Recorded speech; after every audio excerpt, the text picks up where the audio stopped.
Good morning, YouTube and the model railway community. It's Charlie again, and once more, we're going to be talking about the APT. This is an sort of untimely broadcast, but this morning I was just sitting having my coffee, and I got a message from Andrew Cummins. And Andrew was kind enough to provide some input into the topic of resolving the non-running APT. Sometimes you don't see the woods for the trees, as they say, and I think this is very much the case, as you'll find out. Let me just get the comments on here. Digger Evans, good morning, and ahoy yourself. Fred's Wilbury Castle, hey, how are you? I haven't seen you around for a while. You must have been busy. So, yeah, I was thinking last night about how to resolve this issue with the APT, and my intention was to get down here this morning and start trying to figure it out, basically. But sometimes, when you're least expecting it, a solution or potential solution pops up. And that's very much the case this morning. So you never know who is watching these broadcasts. And the reason I say that is, I can do a broadcast, and presently there's Digger and Fred watching. But I don't know how many people are watching on YouTube. And so when I had the giveaway, I think I had 11 or 12 people on the chat. But there was over 30 watching on YouTube. Now, not everybody's into the chat line. And, you can see on the Monday Club with Jenny and Zoe, it's very much that type of environment where everybody jumps in. Hi, how are you? Hello there. I'm great. How are you? That's what they do. And Jenny and Zoe basically present the news on what's happening in the railway community. And then there's others. Chadwick Model Railway, who's very professional in his presentations, and it's a whole different kettle of fish there, and it's one concept that's presented, analysed, resolved, whatever, right? And usually a great show. And there are many others who do many other things. So now we've got 4 people on. But there's only 2 of you have commented, and there could be many more in the background in YouTube. So Andrew Cummins sent me a note this morning pertaining to the problem of the APT. And when you see this, you'll go ding. And that's what happens. Anyway, let's just have a look and see.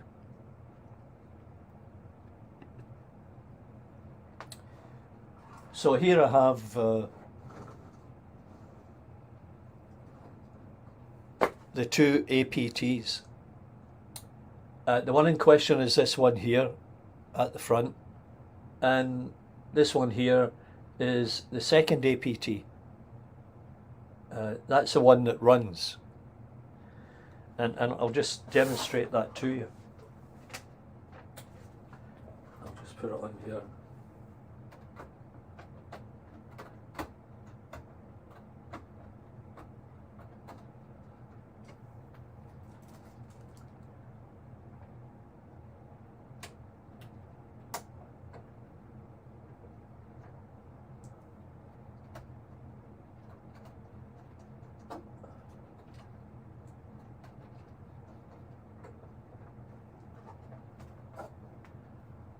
Well, might not be power on that. Okay, let's see.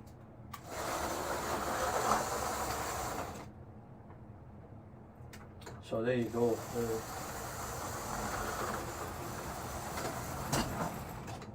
There is power to it, and it is running quite smoothly, I might add.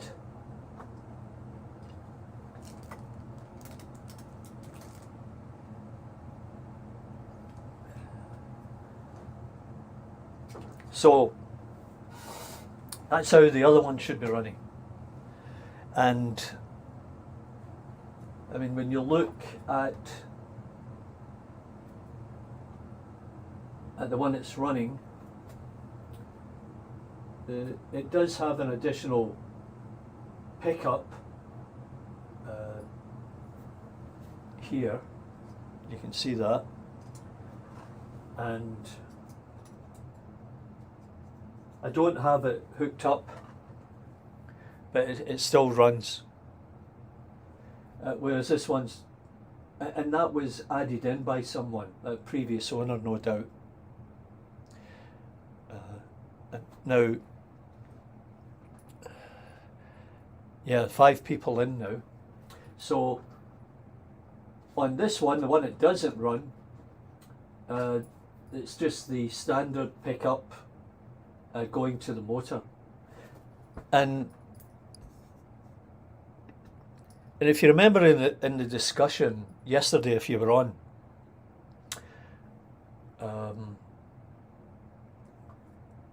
I had said to you that after some consideration, that what I might do is take that wire off and replace it. So I would have taken it off, cut off the ends, resoldered a new piece of wire in, put it back on. But now that I've heard from Andrew, it doesn't appear that that is the issue. So let's have another look at this. So what Andrew has pointed out is that, see if we can get down here.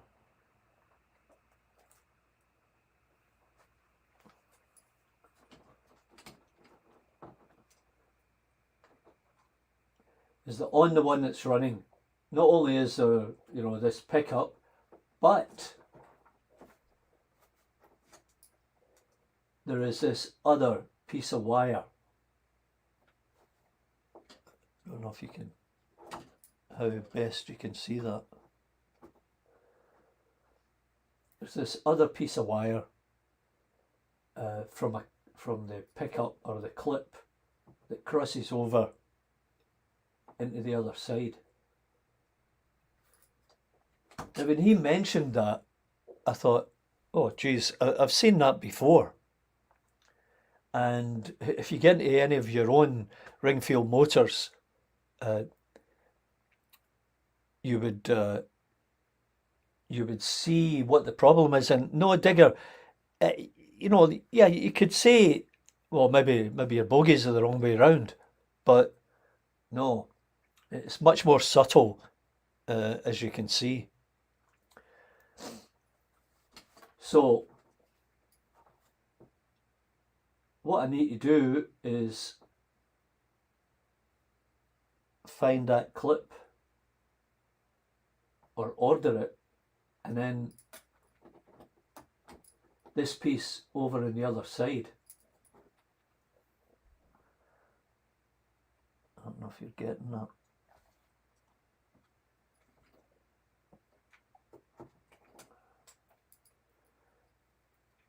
Yeah, so on this one, there's nothing there.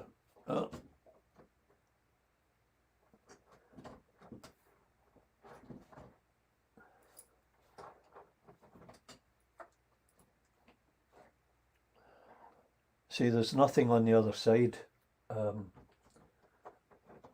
this one. Maybe swap that around, see it better.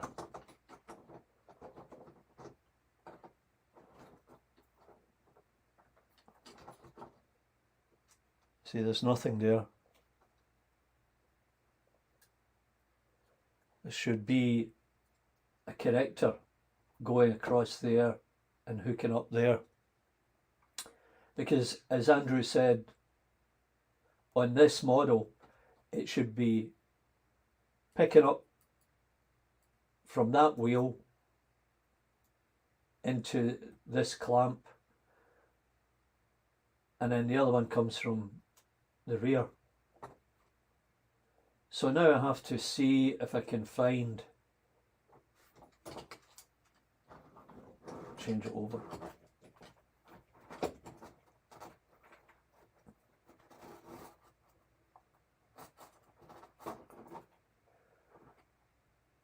Oh, it's having difficulty in, right, that's better. So now I have to see if I can find and order that piece there.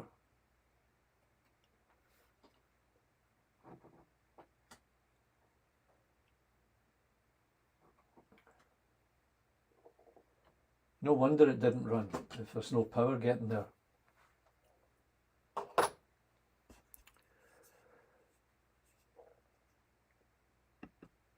So, as I said, sometimes you can't see the woods for the trees. Oh, good afternoon, Bernie. How are you keeping? And I hope you had a great Christmas and nice to see you. Have you not took out a ring fuel motor from another working loco? Worth checking to see how they are all wired. Well, yeah, and you may now see what the solution is, and that's why I decided to bring the two of them out, and we can see the difference between the two. So I don't know if this one here. No. I don't have another one open at the moment, but yeah, they're all different. And as I said, oh, here's another one where people.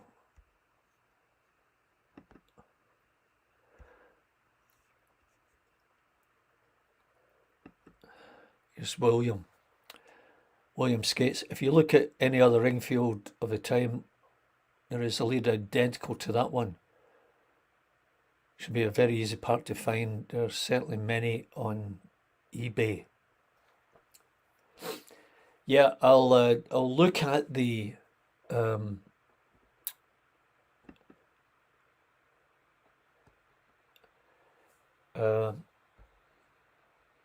I'll look at the service sheet and see what the number is, and then try and track it from there.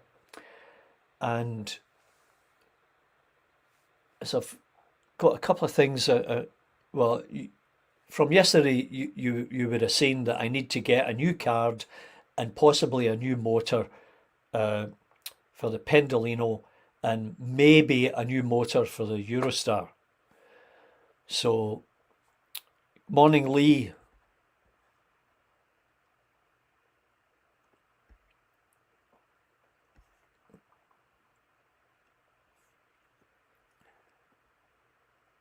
Hey, Bernie, maybe you can drop me a note on the side on this, we can have a chat. That would be good.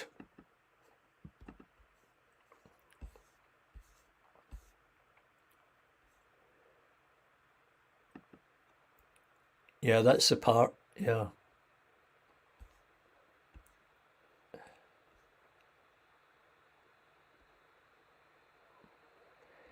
So I should be able to find that, as you say. In fact, I'll have a look around and see if I've got an old broken motor, a Ringfield motor that I can use. But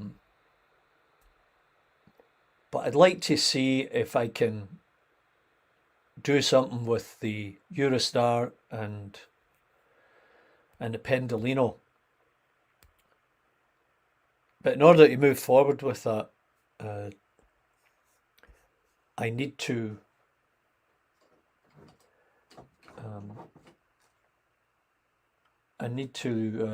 have a look at them and see what and see if I can take that motor out. I mean, it's easy to drop it, but I'm just not sure how to remove the motor itself. And when you look at the instructions, they're not very clear on the Hornby site. Yeah, Lee, I've seen the options on this. If you go to Strathspey Model Railway, he does a good job in explaining how to do it. That is an option, absolutely no question. And, maybe it would come to that. But at first, I think going through the process of analysing and repairing the motor, the loco, is all part of the hobby. And it generates skill sets that you might never have had before, and skill sets that you can share with others, as we're doing today. And yeah, what a surprise yesterday it was when Double O Bill came on board. And morning, Brian. So I guaranteed that Bill will do a video on the use of a multimeter and how to analyze a problem. I mean, I'm unsure about how to use it and what the expectations are and what results you should be receiving and what those results mean. That's all part of the Ethernet that we've got to get into. Yeah, Brian, there's a wire there. Like, here is the pickup, and that comes from the rear end. But this is the second one, of course. And if you see there is a pickup. I guess got to turn it properly. That goes around the housing. Right there. It's always backwards with this. There, that's a good shot. If you can just see it there. So that's what was missing.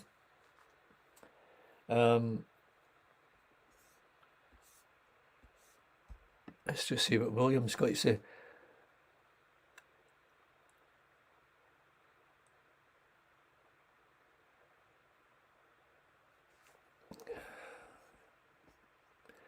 Yeah, William, that's very true. In essence, they are all very simple for the most part. That's a caveat, for the most part. And if you look at your basic 3-pole, 4-pole, there's nothing much go wrong. They've been doing it for 50, 60 years. And, I've got some here. Let me just see what I can... Oh, yeah. A Princess. Get it up there. Now, look at that. A couple of wires and a diode or a capacitor, whatever it is, and that's it. And all you have to do is keep it clean and oil it. So, but the interesting thing is that in all that time, there hasn't been much improvement in that motor, or the way the power is delivered. Now they've got different types of motors in there, and they probably function better, might be an improvement. I don't know. I found this motor, and it works, but it might be a North American motor. That's a pretty big cog, a lot of driving power there. So I'm not too sure about that. So anyway, yeah, so I'll dig out the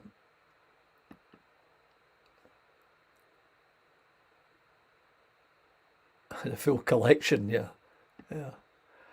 I don't know, sneaking packages into the house, Bernie. So, yeah, as I say, that to me, and as I've said time and time again, I'm not an expert.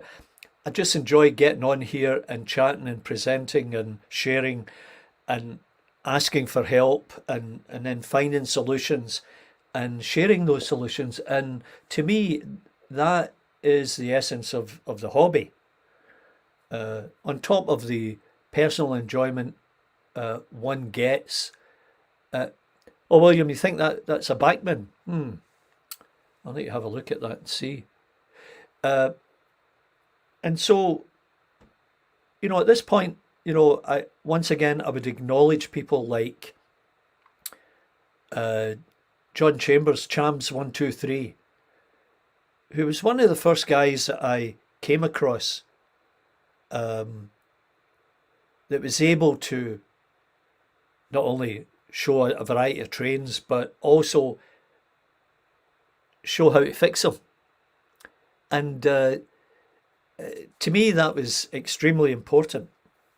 And John was able to do it in a way that you understood, that you didn't have to be an expert. And John is an expert. He's an expert in electronics. But he's got this lifelong hobby. Hey, Andrew Dobson. Well, it looks like if you look there on the other screen, you can see. I need to see if I can do this here. There is another clip that I hadn't noticed, or maybe noticed it because I didn't know what it was. I never mentioned it, and that's what happens. Anyway, so John Chams 123, he spent hundreds and hundreds of hours doing all these videos on how to fix, how to clean, how to repair, and then showing the outcome, how smooth all of his locos run. Doesn't matter how old they are, they all run perfectly as if they're right out the box.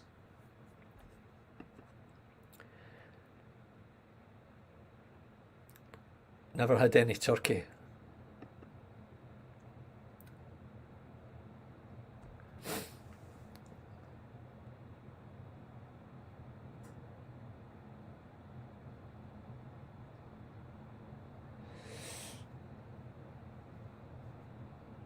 Okay, Brian, I'll have to digest. What I would do is cut off the spade connector off the one side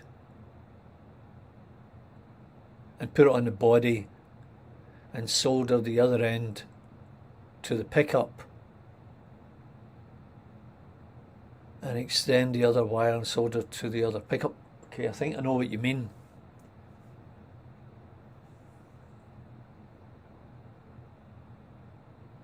Yeah, I think I know what you mean.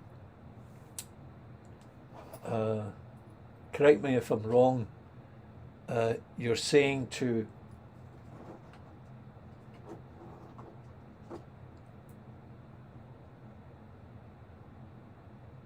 cut that off and then pick up from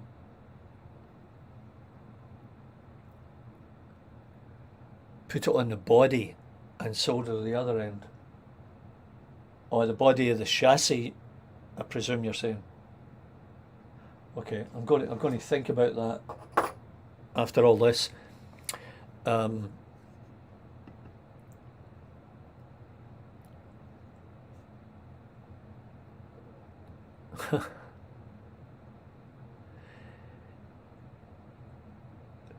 Hey, Andrew, I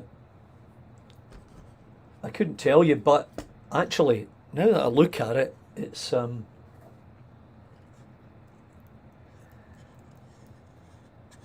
let's get this up here so that we can see it. Okay, so there's that one you said might be a Bachmann motor. Well, now, whoops, look at that one.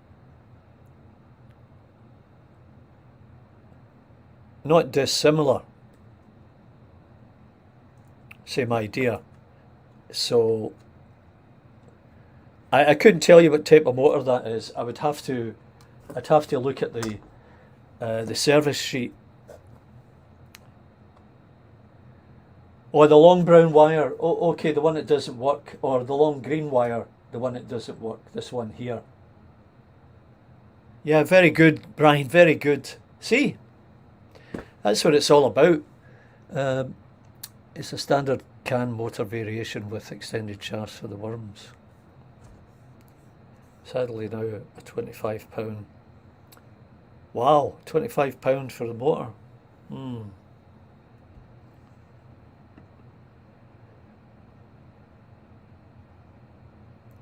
Yeah, looks like it, but it's a bit larger. Anyway,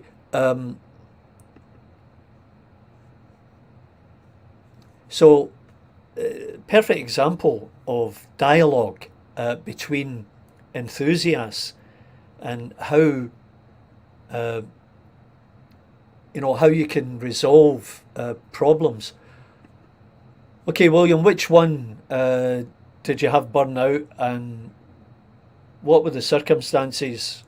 Because with me, with the Eurostar and the Pendolino, it was on the track, and then all of a sudden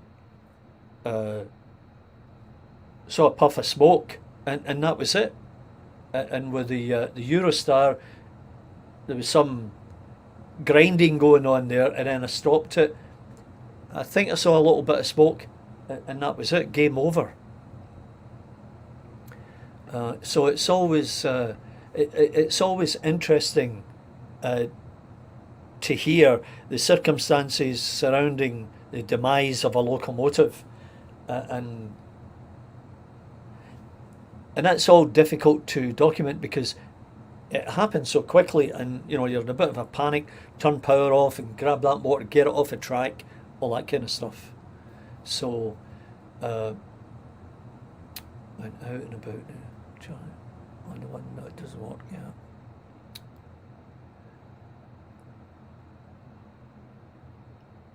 Yeah, so Brian, I'm going to have a go at that today and see if I can get that resolved. That sounds like a simple fix.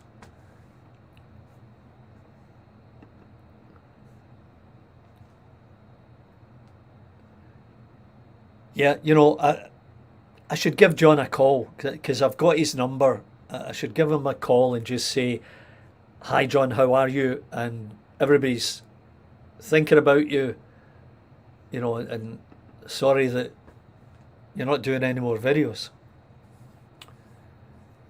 You know, that's what he told me. So, what has anybody else been up to? What's happening out there in your world? Anything new? Is your layout changing?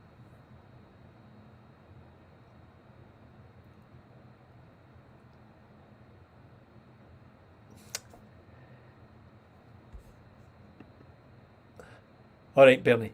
This is how it works here. In all the time I've had model railways, and I'm probably going back 15 years or so,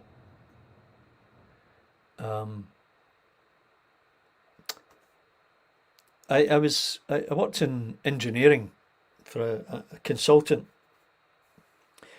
and worked on like multi-billion-dollar projects. And I was in a position that I would have to go to the construction site after the design process is over, and then go to the construction site and keep an eye on things, basically, and try and help resolve whatever issues came up on site. And as a consequence, I was always travelling, and even when I was at home, you know, I was doing 9-10 hour days, depending, 6 days a week maybe. And the basement here wasn't finished. Gradually, at one point, I got a guy to come in and do it, and I was given this room by my better half. I was wanting to have a big layout, but there was no way that was happening. Anyway, so in all that time, I've received 2 model railway things for Christmas from my mother-in-law. God bless her. So she gave me an XLNER crimson and custard composite coach, and then another time she gave me the Hornby station. Like, fantastic. Who could ask for a better mother-in-law than that? So never ever had anybody buy me anything because they don't know what to buy. If I tell them, could you give them a list and say Model Rail magazine or Model Railway, Railway Modeller, I end up with these Model Railroad magazine, and I'm like, oh. And they look at me and they say, "What's wrong? Do you not like it?" Let's see what's going on here. Anyone have trouble with the TRIANG Hornby Class 31, 37s? The service missed a few points. If anyone needs advice on them. Actually, touch wood, I haven't had that, but that's a good thing to know.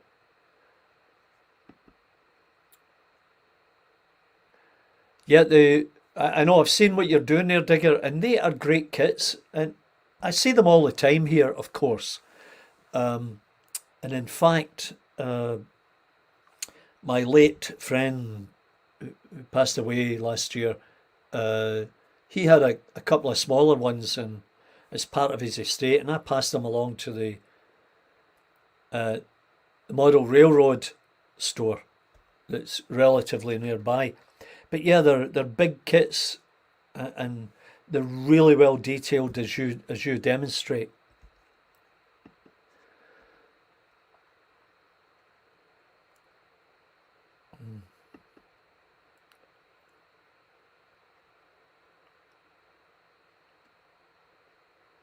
Yeah, look forward to seeing that, Bernie. Let's just see, go through these. Yeah, I'll need to show you something here.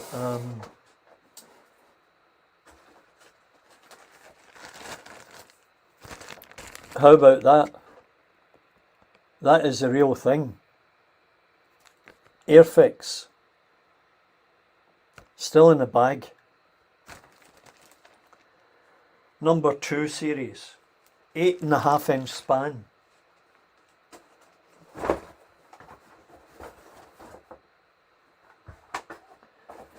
So I'll get around to that.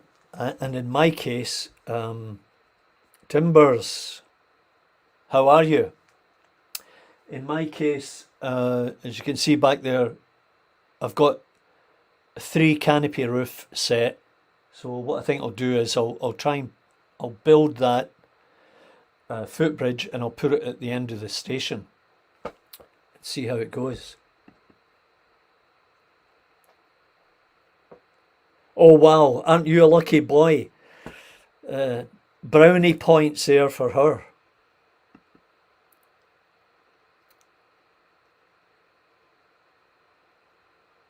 The quarter pint, yeah, that's very good.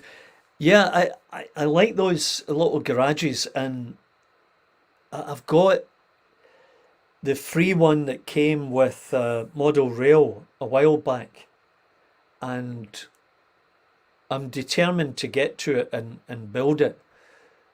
And then it's a case of trying to find out where to put it, because if I look, let's just see here,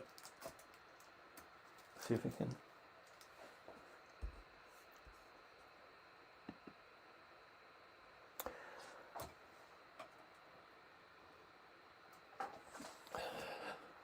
If I get out of the way. So you see over in that one corner there,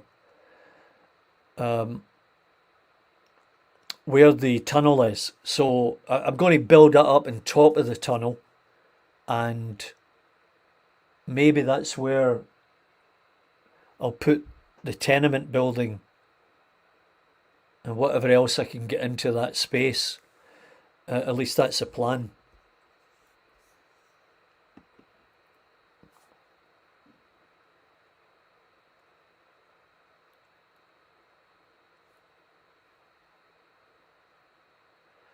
A Presco hut.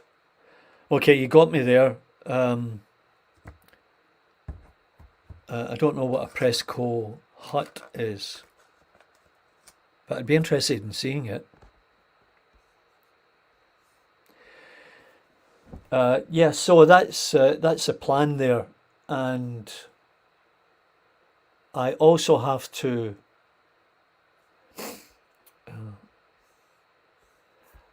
I also have to get back onto the track.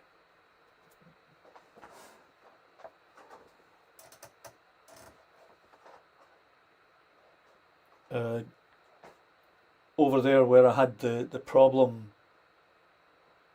with no power. So I've drilled a couple of holes at the side of the track, and I'll drop some wires down and run them back over here, hook them up, because I've still got.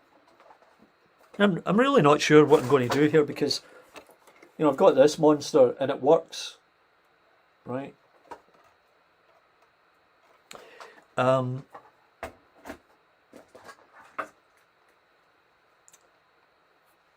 I've also got a few of these TRIANG units, and all I have to do with them, and just for safety's sake, more than anything else, I'm just going to turn this around so you can see something else, right? I'll plug it into an adapter from an old laptop, and that should prevent any issues happening that I would like to avoid. They were supposedly very prevalent. Just try to see what were... Okay, the Presco hut. I'll need to look that up. And then I'll get back to you on that one, unless you've got a photograph to post. And you know, I was just thinking, what I might do is I maybe open it up to inviting somebody on if they want to chat and you know, for a couple of minutes if they wanted, and whatever topic we're discussing, if they have input, that would make it interesting. And you know, talking about model railway or model railroad stuff, there's a print of an old North American steam train. Now, like a very, very good friend of mine, he and his wife bought me 4 of those framed. And yeah, I put that one up right away. Very detailed. But as you say, it's, you know, it's the thought that counts. And people don't realise how specific or anal we can get on this kind of stuff. Scale scene stuff is brilliant, especially if you modify them and enhance them. Yeah, they are. They're really very, very good. It was an MOD. Yeah. You know, I'll probably recognise it as soon as you put it up there. You know, when we were kids, my mother used to take us away on holiday. You know, we go to Saltcoats, Prestwick, Leven out in Fife, Kirkcudbright, all these places.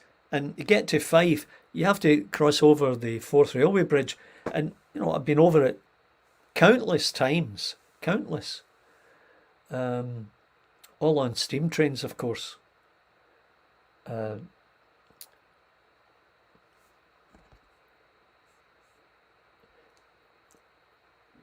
Yeah, so we'll look forward to seeing that.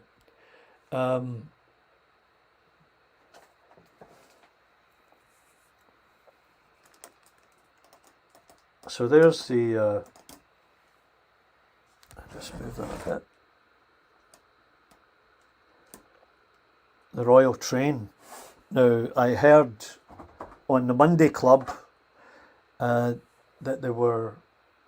Hornby were thinking of reissuing the Monday Club, the Royal Train. I don't know if that's true.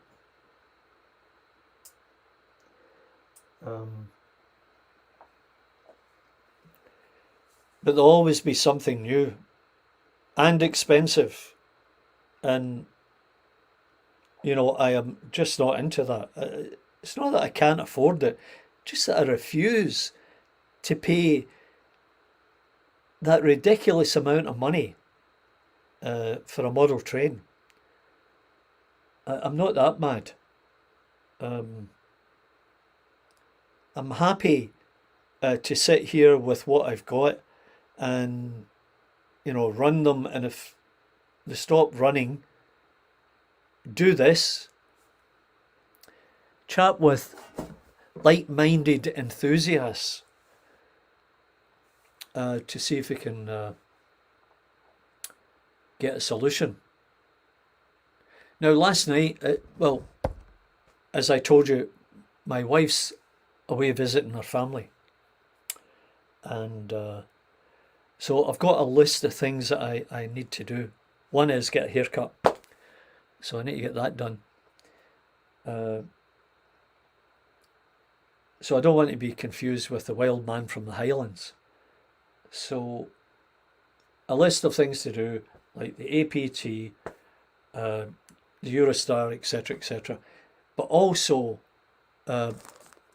printing, not printing, but painting some figures in 3D prints, etc. I'm going to bring this one up.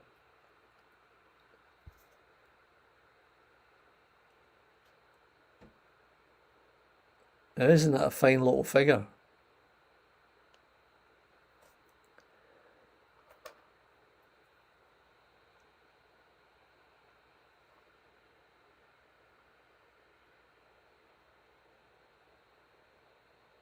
Now, I got these from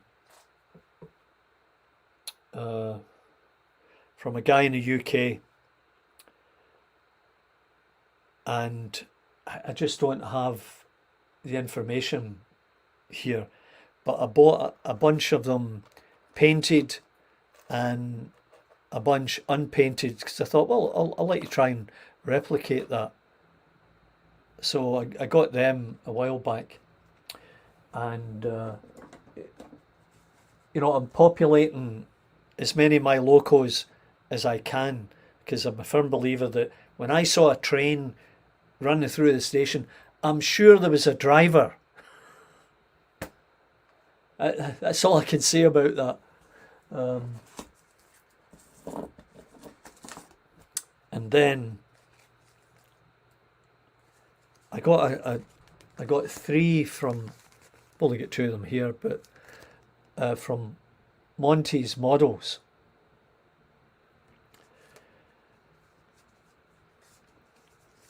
So one is a skipper with a beard, and the other one is a trawlerman wearing dungarees. You don't hear that too often. Anyway, they are for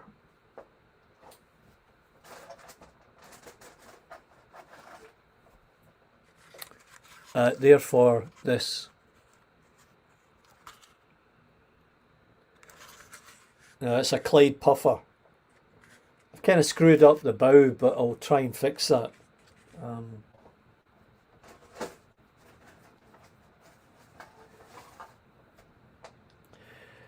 And just once again, for your interest, here is a modified R965, the TRIANG controller. And I made these modifications after watching Chams 123. So, a great piece of electronics. So John demonstrated that in the original unit there was a tiny little heatsink in there, a brown one, with 3 wires on it. And he said, okay, remove that, and you can cut it off, but then the other way to do it is with a soldering iron, release on the other side, and it'll just come away. So I did that. And then there was another little unit here, and what John said was, and I think it was a heat sink, he said get rid of that and find the biggest heat shrink you can, and this is aluminium or aluminum, whatever way you want to pronounce it. And you can get these in radios, computers. If you're throwing out an old computer, take this kind of stuff out it, because you'll be able to use it. And then put a MOSFET, yeah, I think that's the way to pronounce it, 555, with a bit of grease underneath it and a wee pad, and you drill a hole through and bolt it down.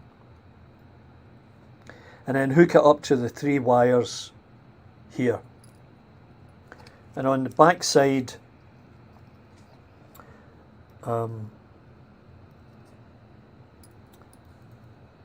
make cuts in the track, yeah,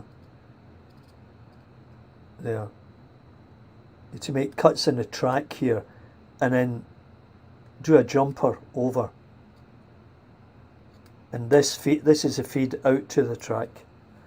and then another little modification for the power going in. So that was the basic modification that John made to that controller. And if you watch John, let me just see what's happening here.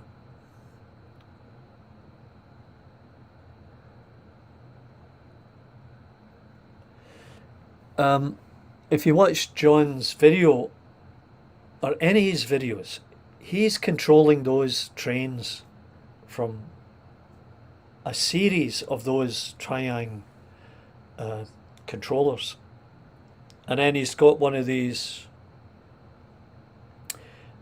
power units that provide a constant power. And he can slow all of those locomotives to a crawl. And that's what I try to demonstrate in that one video. When you open up my page, you'll see the E3000 on a piece of flexi track. And that's all I had in this room. And I had it crawling. I had never seen anything like that. I could not believe the outcome.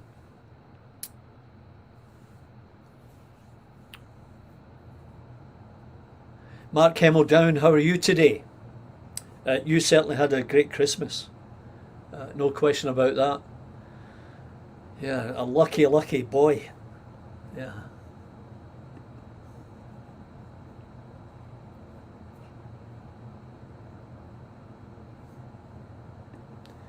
So,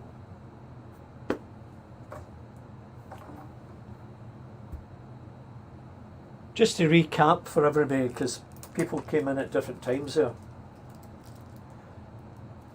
We'll just get this on again here.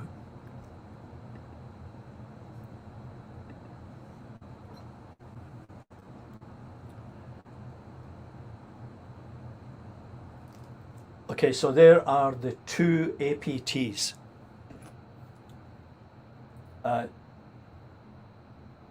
This is the one that's not running, and that's the other one that does run.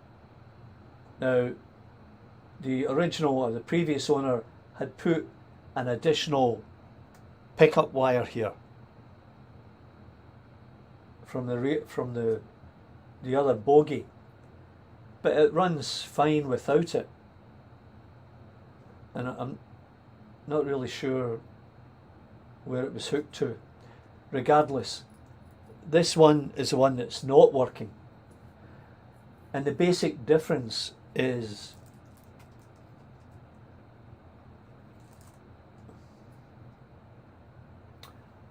on the one that's working, there is this little clip here, which is that one, and then there's a jumper, and it goes over and into that clip. The problem is I don't have that clip, and I'll need to look at it closer to see how it actually attaches. But as Brian said, oh Charlie, come on, take out that extra pickup, hook the one end on there and put the other end down there. Brilliant. Yeah, absolutely brilliant, Brian. You must have been up all night thinking about that solution. Anyway, so that's the sort of exciting stuff that's going on here.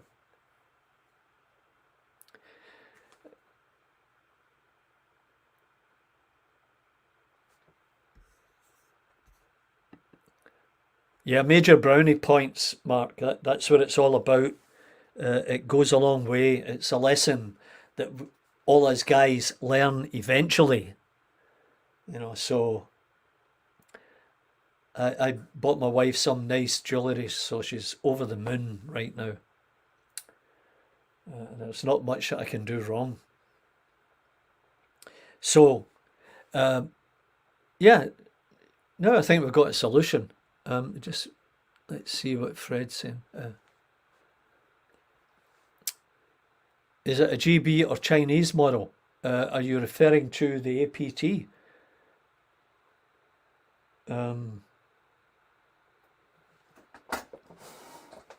I don't know, but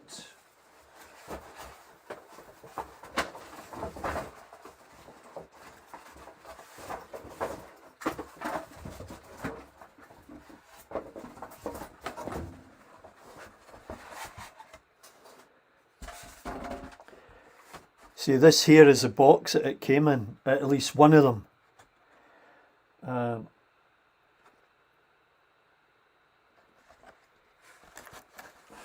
There's the other side of it.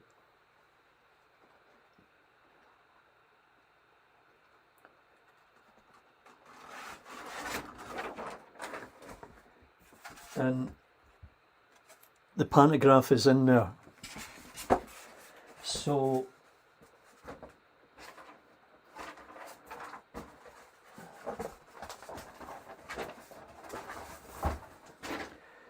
the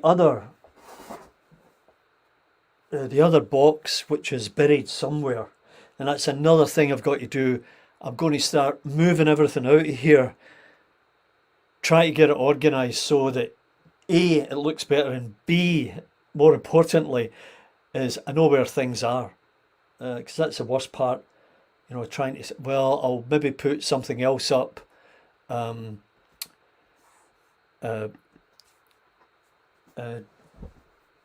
I'll put something else up, maybe the guys haven't seen, and then I don't know where it is. I definitely think I learned a few things about the cleaning towards the end. Hey, listen, I got into so much trouble from my wife for that. I was forced to take it down. You see, it's humour. My wife's Canadian. We don't have the same sense of humour. And that video was doing really well. It was doing really well. And I had to take it down. Oh well. Such is life. And one thing it is doing well right now is I did a couple of those hashtag short videos at the station. And one of them is, I don't know, 600 views already. And yeah, that was very pleasing.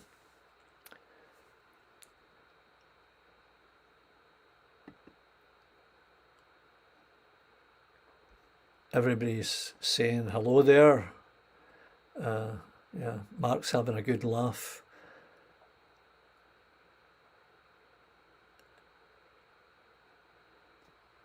Perestroika. I'm looking, and I'm assuming that, you know, maybe that's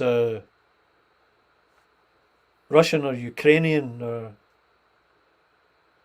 privet. There's another word I know.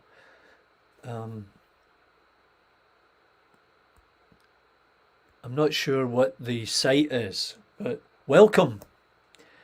Welcome to Partickhill Station. Everyone, anyone is welcome here. I hope you find it interesting while you hang about. The box, okay, all right, I'll do that, Bernie, yeah.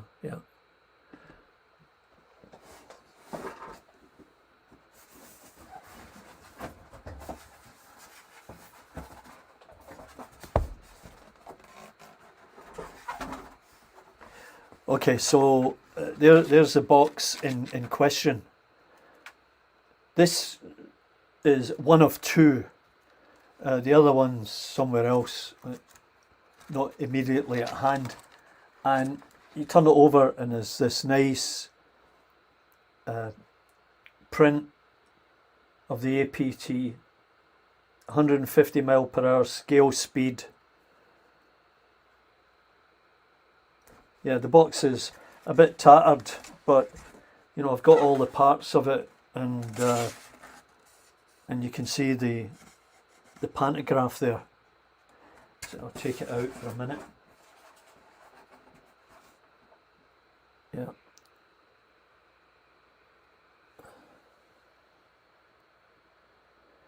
Yeah, so I've got a pantograph for each of them, and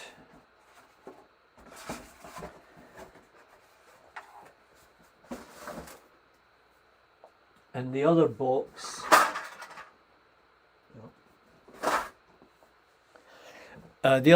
I'm not sure where it is right now.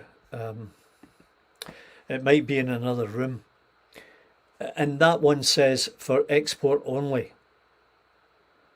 So I'm not really sure what that was or what the timing on that was.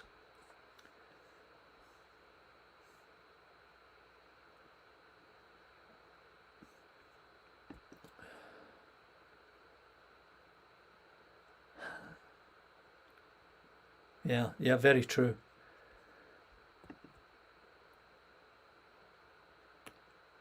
No, the controller, Charlie. Oh, okay. Sorry. Which, just hang on here. The controller, okay.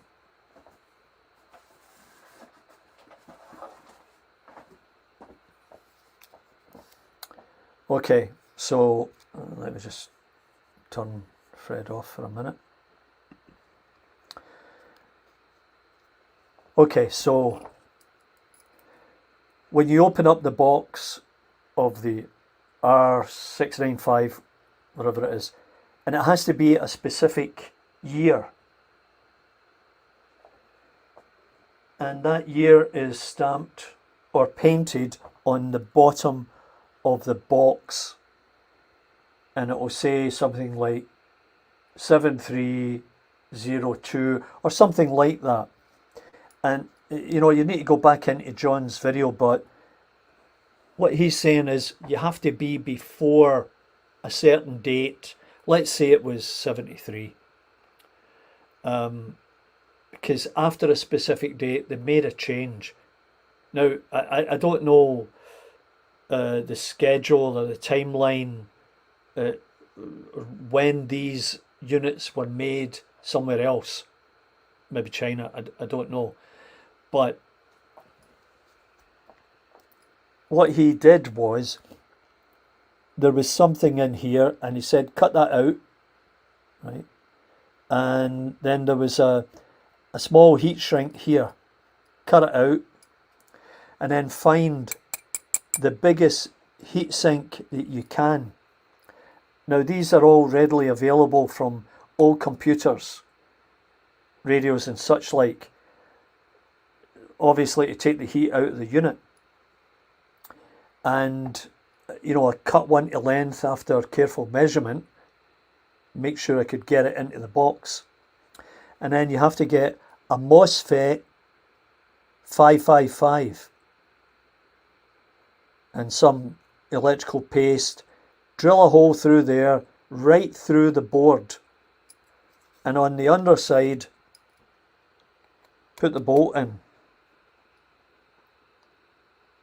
right there, flip it over, and you can see the nut in there. And then get the 3 wires, red, black and white, and then hook them up to that MOSFET.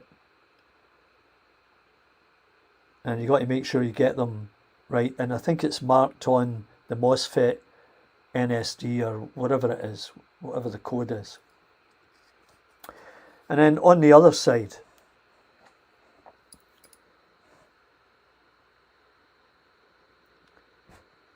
so put new wires in.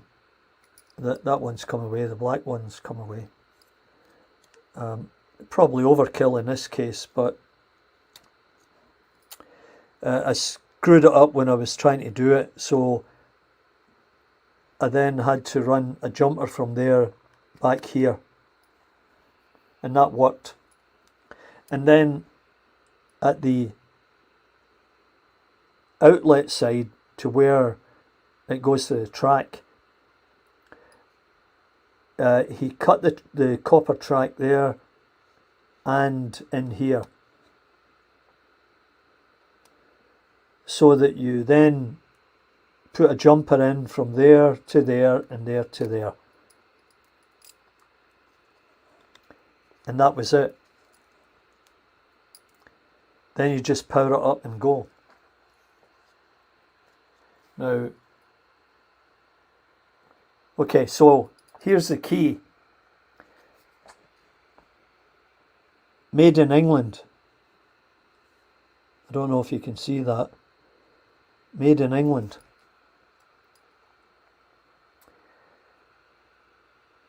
Yeah, and it's the Hornby 965. Now,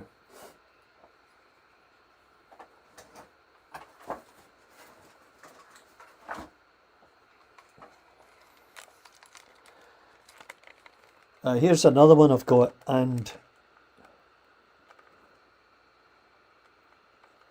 that number there, I think it's 600721. That's kind of different from what the others want. And I'll just grab one. I have a drawer full of them somewhere. Okay, so here's one that I finished. And, you know, I put a few holes in the top. Probably unnecessary, but, you know, I did it. Now, there's the number as a key. 4894. Now, this may have been the first one that I modified.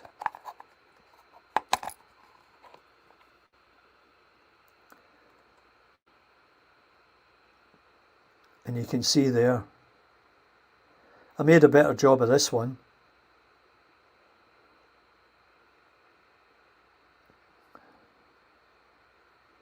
So it might be that 94 is a year. 4th of the 8th, 94. And I think they had to be before that date. Otherwise you wouldn't be able to do it, or he didn't have the instructions for that.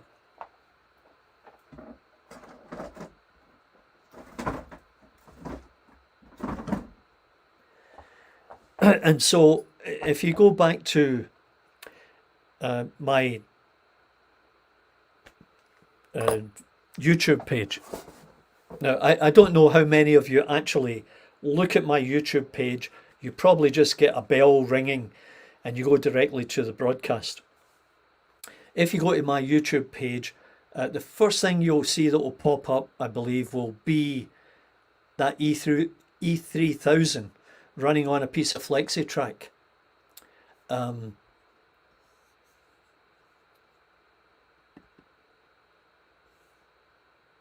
Yeah, correct, Fred.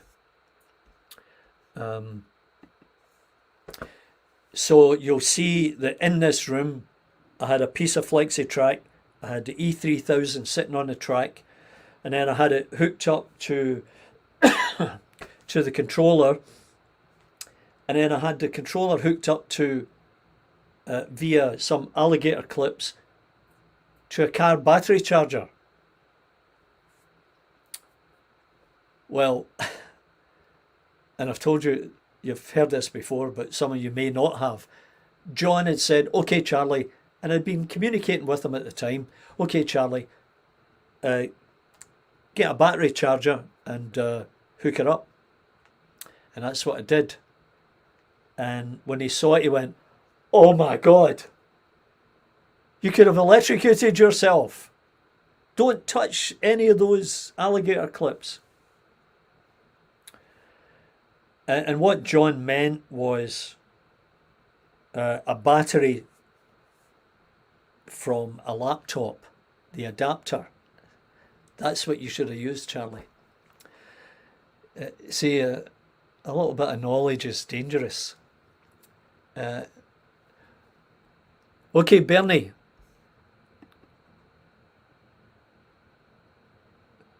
Yeah, Bernie, drop me a note on the side. So, yeah, you know, I knew nothing about electronics. That is the first time I've done anything electronics. And it's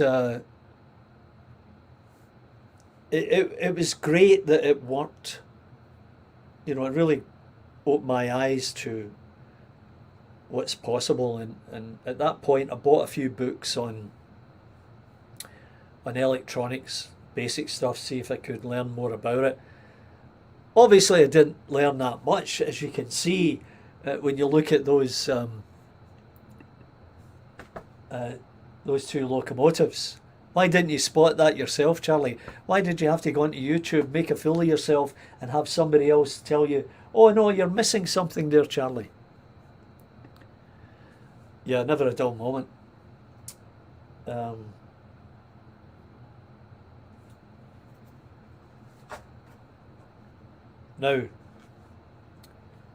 I've got one of these.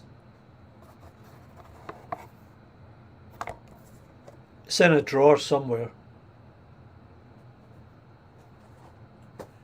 Nice locomotive. I bought it used from a dealer that I knew. And one day it was going around the track and it sort of fell over. Okay, so I picked it up, put it back on the track. Boom. Oh, jeez, what's that? I lifted it up. And the axle and the rods had all come away on the one side. And I thought, oh, I'm buggered. Well, as it happens, Double O Bill did a video on these locomotives. And I can't remember if it's that one specifically. It's got a split chassis. And, you know, when I took the body off and looked at it, I thought, oh my God, what do you do with this? So it's been in a drawer ever since. I haven't been able to do anything with it. And, you know, it's on a list of many things to do. Now, talking about people in the community, Barry Davis, I don't think Barry tunes in, but you might see I was going to do a little video and post it to Barry's attention, and when I do that, he finds it, and if he can, he'll respond. And in this particular case,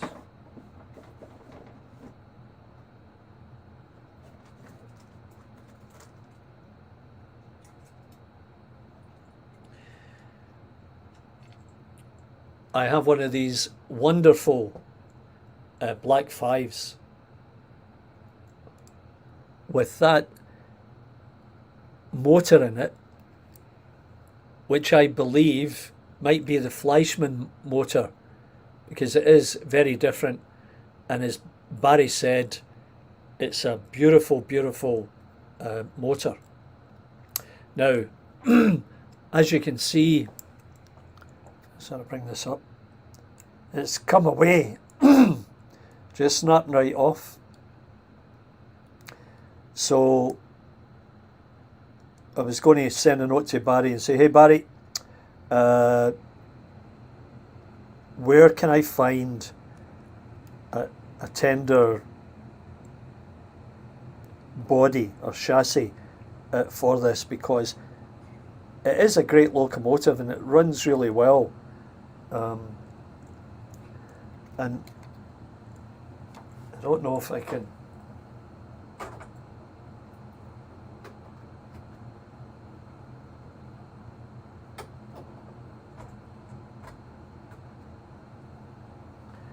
Let's just see if we can.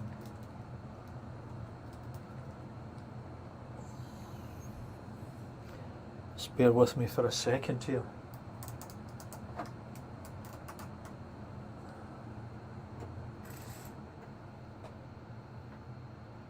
Let me just see.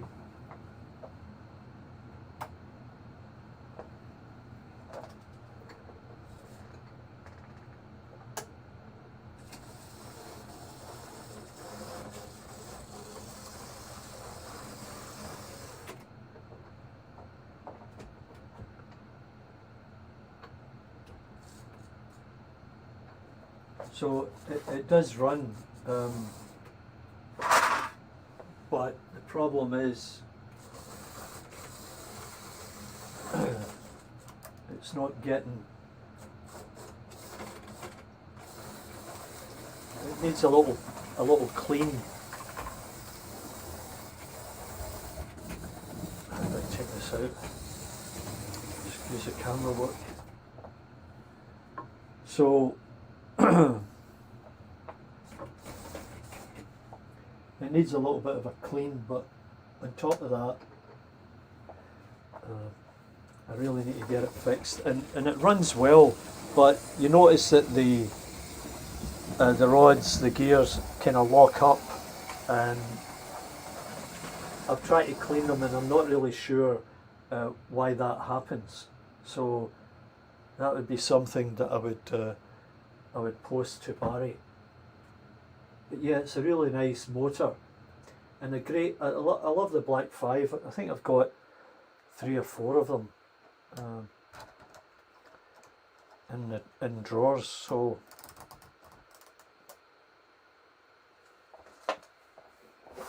yeah, so I'll get around to yeah, Mark, you're right. So it is a great motor. So anyway. See if there's anything else.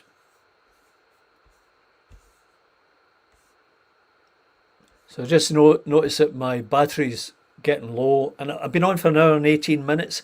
I thought I'd go on for maybe 20 minutes and do a quick show about our APT problem.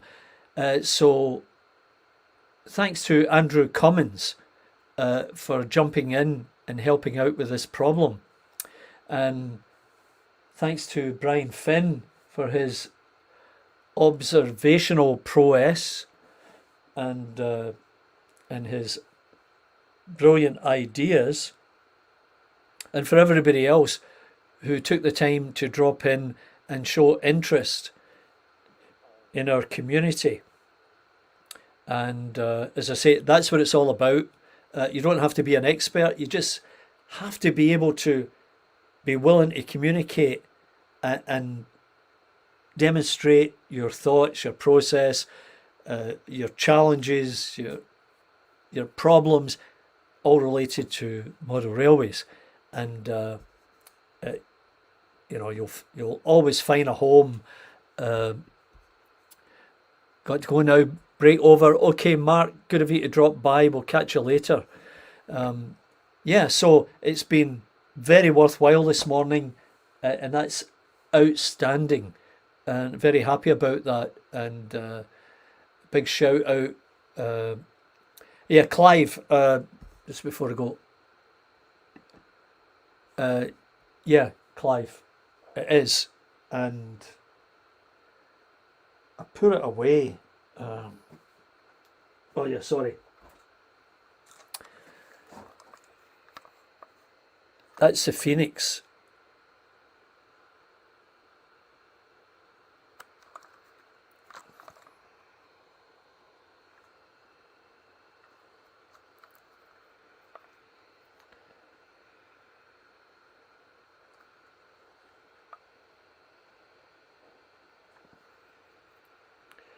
Now, I think I've got 2 of these.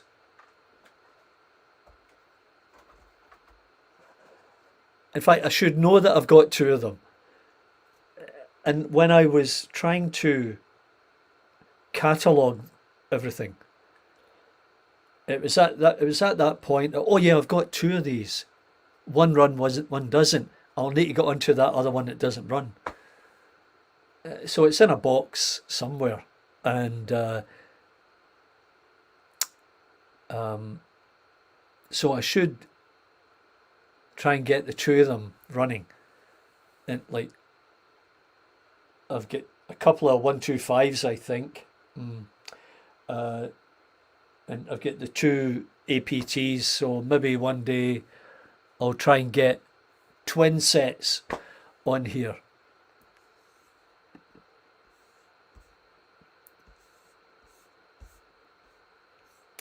So 1 hour 21 minutes and counting. So I'll sign off now. Quit while you're ahead, Charlie, and thanks each and every one of you for taking the time. And okay, Clive, cheers, all the best, mate. And we'll look forward to next one. If anything comes up in the meantime, I'll jump back in and do another one. Otherwise, it'll be next Wednesday, not tomorrow, but next Wednesday, because I've already done a couple of videos this week. So once again, thanks very much to everybody for joining in. Andrew Cummins, great work, Andrew. Appreciate your assistance. And before the battery goes, I'll just sign off, and we'll catch you all next time here at Partickhill Station.